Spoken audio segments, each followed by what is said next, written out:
experts and analysts are saying that Nintendo is not doing well at all. And the truth is, despite the Switch sales, they're losing market share. They're refusing to release the biggest games on the PC and PS5 to stop the decline.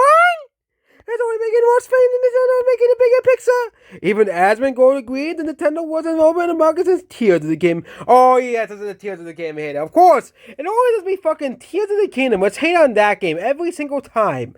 Okay, the decline of Nintendo is all Tears of the Kingdom's fault, of course. Of course, you all have to blame Tears of the Kingdom. I just don't get why people hate Tears of the Kingdom this much. Like, if you look at the Metacritic score and the audience score for Tears of the Kingdom, you think, oh yeah, everybody loves Tears of the Kingdom. It's a game that everybody loved. The 8.6 on Metacritic. That's a very high score for an audience score.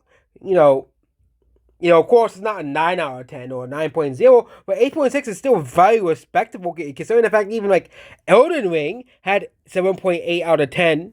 Okay, audience score. But Tears of the Kingdom had basically the same score as Breath of the Wild. Okay. And Game Awards 2020. Oh, yes, we're still bringing up the fucking Game Awards. No one gives a shit about the fucking Game Awards. Okay?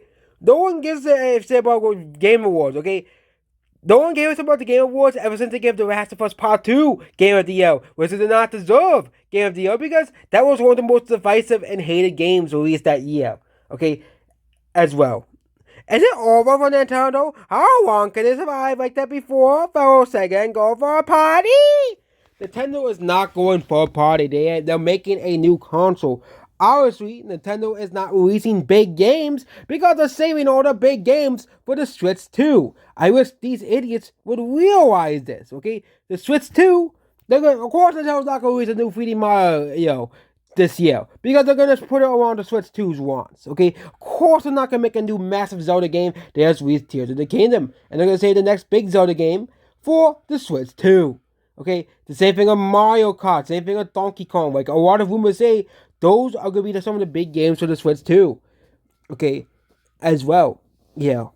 And yeah, of course, the whole blame of Nintendo's so-called downfall is Tears of the Kingdom.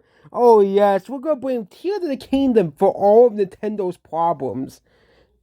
Okay, and yes, Nintendo games have not really sold this well this year, but again, Nintendo is basically just releasing a bunch of the side projects and releasing them on the Switch to tide people over for the Switch too.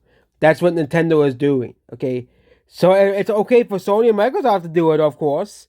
But if Nintendo does it, it's unokay. It's unokay for Nintendo to transition to another console. They have to have this huge massive game every year, or else Nintendo is doomed. But yep, that's about this video here. Goodbye.